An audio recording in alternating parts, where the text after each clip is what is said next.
merci. Bonjour, je m'appelle Khalid Haris. Hmm. Je suis en classe de troisième, je fais du russe depuis un mois et demi. Donc, moi, ma première motivation à la base pour faire le russe, enfin, d'avoir.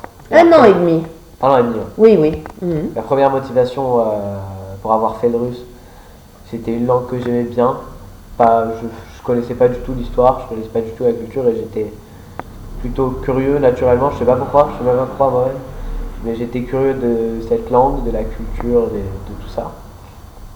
Donc j'ai décidé de prendre le russe à la place de l'espagnol que tout le monde faisait pour se démarquer un petit peu également. Du coup en quatrième, j'avais 5 heures de russe par semaine, dont 2 heures d'ouverture culturelle. J'apprenais l'histoire des tsars,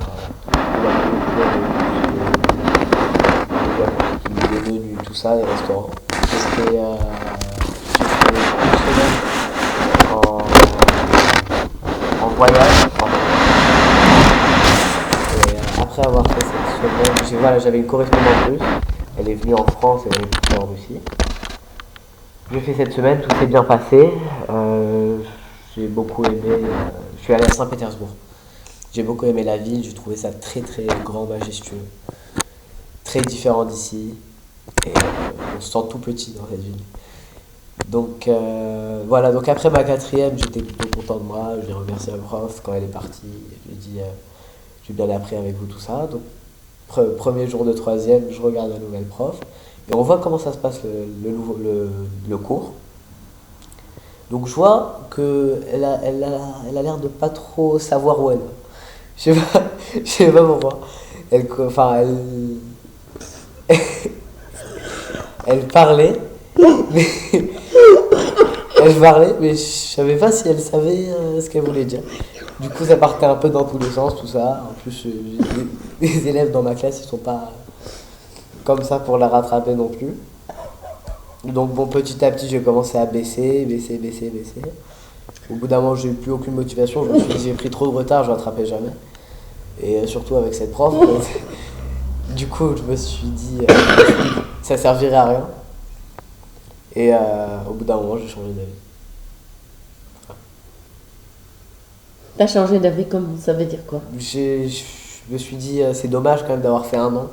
En plus, on avait une intervention justement en quatrième de 2 élèves qui avaient été avec cette même professeure au collège, au même collège. Il y en a un qui était à l'université, de la grande université de Moscou, l'autre qui était attaché de presse dans je sais plus quel magazine russe. Du coup, il nous avait il nous avait expliqué que cette langue quand même elle était très importante et qu'elle pouvait amener beaucoup d'avantages. Ça m'a motivé, je me suis rappelé de ça et je me suis dit que je devais reprendre ça en main. Bah oui. Maman, je crois que t'es très très très motivée, ça va bien le faire là. Ouais, t'es décidé hein, de faire de très très grands progrès. Mais moi je vais t'aider, hein, tu vas voir, je vais te booster. Tu vas être le premier. Tu vas décoller, tu vas être génial en russe. Je vais t'envoyer plein de vidéos, des films, des chansons. Est-ce que tu apprends des chansons? Tu chantes en russe? J'ai appris en quatrième de Ah. chanson, j'ai appris 3 ou 4 chansons mais je les ai oubliées. Ah, tu vois, mais avec moi tu vas pas C'était oublier. sur Noël et tout. Bon, ouais, mais des tas de chansons.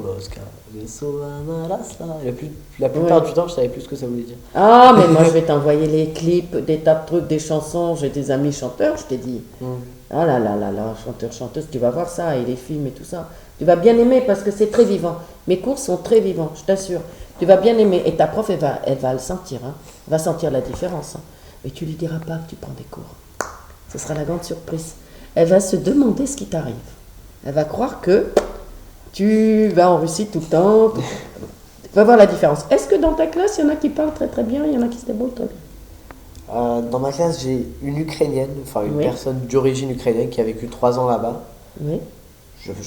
Elle est très très très bonne dans toutes les matières. Donc, Ah, ouais. Elle a un 19 de moyenne générale. Ah ouais. Mais du coup, je sais pas si c'est dû à le fait qu'elle soit ukrainienne ou bien au fait qu'elle soit juste très motivée dans tout. Ouais, ouais, ouais. Mais tu sais, je vais te dire. Mais elle parle pas couramment. Oui, mais contrairement à ce qui se passe en France, je vais te dire, en Russie, en Ukraine, enfin dans tous les pays slaves comme ça, ils investissent beaucoup dans l'éducation, ils font très très attention à étudier, mais d'une manière, ils apprennent par cœur. Tu sais ça, ils font très attention. Les parents et tout, ils veulent que leurs enfants étudient, c'est très important pour eux. Et en France, il y a beaucoup de parents qui s'en foutent complètement, qui sont pas derrière les enfants, qui les soutiennent pas. Et puis des enfants qui s'en foutent complètement, qui disent oh tant pis, j'ai pas le temps et tout. Il y a un laisser-aller qu'il n'y a pas là-bas, t'as pas remarqué? Et ils font pas seulement les études là, comme ça, le minimum pour la classe, ils font des études de musique en plus, ils font de la natation, ils font beaucoup de sport, ils font beaucoup de musique, je sais pas si tu as constaté.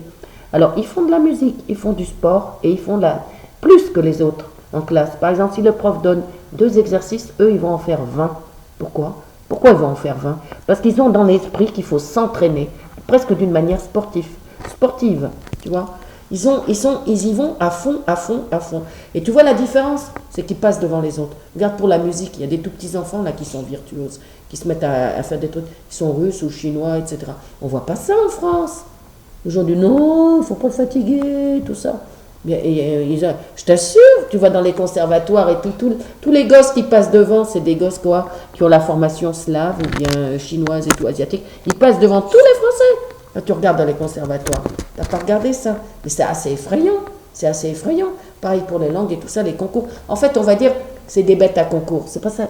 On dit parfois on les dresse, une manière de les dresser. Non, parce qu'en France, par exemple, on n'enseigne plus les poèmes. Là-bas, ils adorent la poésie. Ils apprennent par cœur. Un enfant peut se lever, 4, 5 ans, 6 ans, même 10 ans et un peu plus. Ils peuvent te réciter. Ils te récitent des poèmes par cœur. Ils apprennent par cœur. Qui fait ça en France?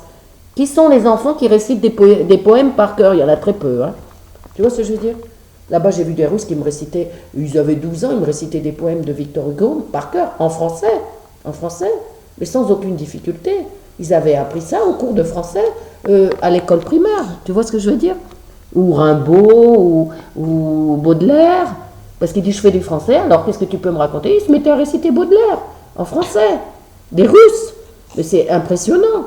Et qui va réciter parmi les élèves de français qui étudient le russe, des poèmes par exemple de Yesenin ou de Mayakovsky en russe? Personne, on n'entend pas ça. Imagine, toi tu te lèves et tu dis tiens, je vais réciter un poème de Mayakovsky. Mais je vois pas.